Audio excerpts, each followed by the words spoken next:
I was going to ask you something about your 2026 timeline here, if you Yeah, have a yeah. second. This is good. Yeah, so it does seem like there's a lot of things lining up to that. Like we already mentioned like the first quarter of 2024 was so bullish and everything. So now we're seeing the cooling off in the crypto market. But again, like you just pointed out, everything in the macro, and Ewok mentioned this earlier too, with the rate cuts, we may not even see one in 2024 now. Like we're literally up against that to a degree now. Like the goalposts have continued to get pushed back. A lot of us thought like maybe this month we would see it. Then it was June, July, August. Now I think in September they are favoring that we could see one then. But I mean, we're now into the fall, into the winter, where like, will we even see rate cuts this year? So it just seems like all these different things are lining up that could push this market back even further. And I guess what my question would be is like when you talk about 2026, which again, you're right, you have done many times.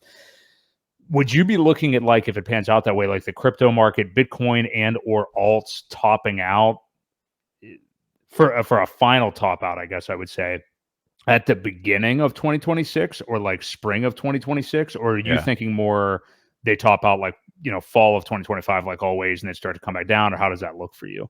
Yeah, I mean, if that 2026 timeline is going to play out, my gut feeling is that it's going to go top out by May.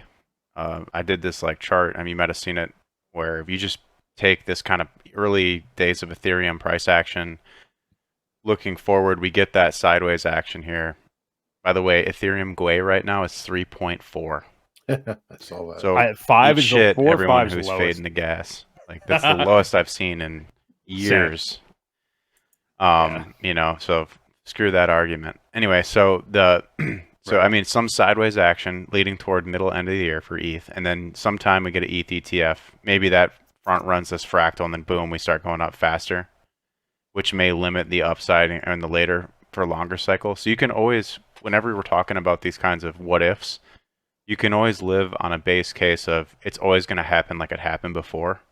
And just always be looking at that September to November timeframe for next year for the cycle top.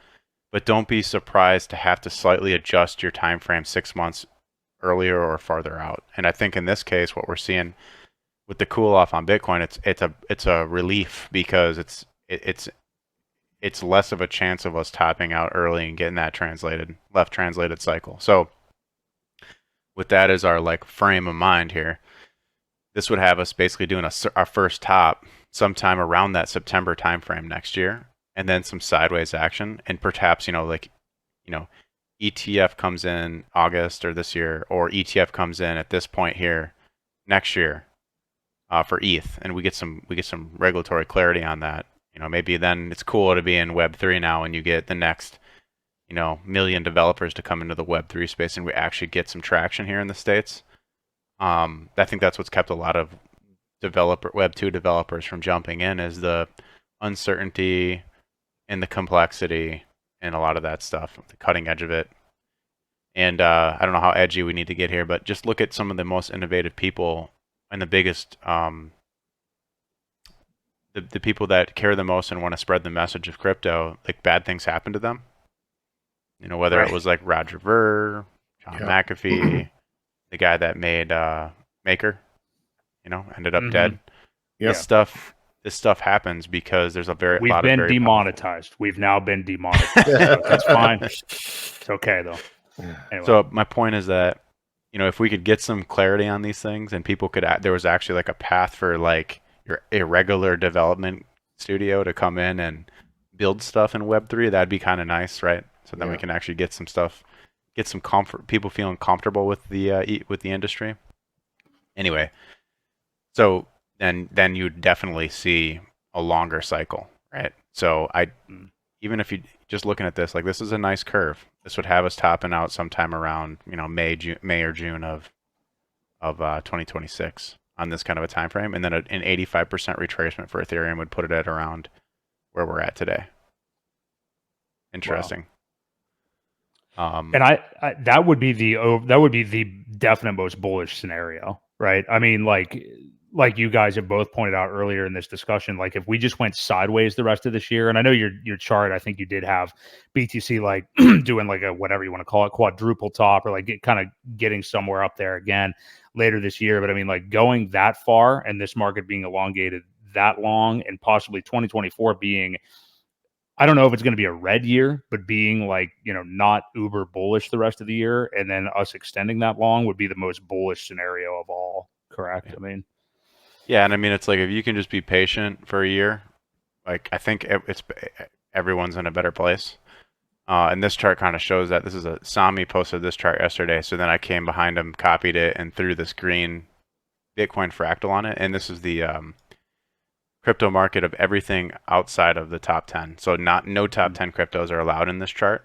And so if we do get things like Hedera, HBAR, Nails, real world assets on chain, Pulse chain goes crazy and gets globally accepted. What's another cool? Layer 0 effectively launches their V2, and there's interchain operability, and multi-chain is now easier to do and easier for devs to build on. And you get crazy out there theories like speculative stable coins going up hundreds of thousands of X and pegging. Like the results could be pretty amazing. And so what in a situation like that where you get regulatory clarity, you get a real shot at really doing DeFi right, not like right here where it was brand new technology with Uniswap and it was mostly like ICO mania.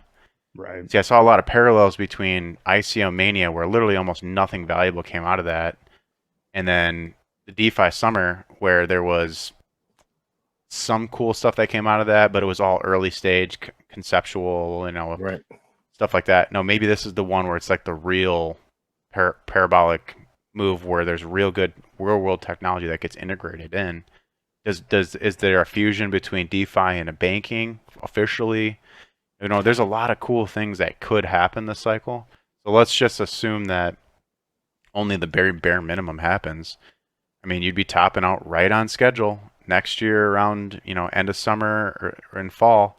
You'd be tapping out at 1.5 trillion on everything outside of the top 10, which would mean your other stuff was probably around 4 to 5 trillion combined, maybe 8 trillion. So 8, 9. This would put us at sub 10 trillion across the entire crypto space. But, that'd be right on time, right on cue for that. That would be an appropriate amount of growth for next year. And then the big question becomes, well, what if all these other things start to come into alignment at the same time, and you do start to see other coins and sectors of crypto come online? Tons of Web3 developers come in. I mean, you could be seeing 7 trillion, 20 trillion. Probably not. It's probably a lot too fast, but I don't know. It's just cool to see kind of how well this fractal tracked. Wave 1, wave 2, wave 3. You could do a 5-wave decline, same as the Bitcoin fractal, and some sideways action. Here, this low was matched exactly. And then, the 15 fractal overperformed and built out, and now we're kind of doing the same thing here currently. And I think the question is, do we chop down bull flag, come out a little later, go sideways, and then do we, are we going to top here, blow off top, and then that's it? That could totally be, and then end of next year it's all done. But I still wanted to show frame this up and show what could be possible. Sure. And with the changing of the guard, hopefully at the SEC, when the administration changes, like you said, I think you might have mentioned it very quickly, but a change in that could lead to some regulation, some clarity, some decisions, so we can, have them to start make some decisions, and instead of throwing cases at every new project and trying to stifle it. Yeah, it's pretty bad.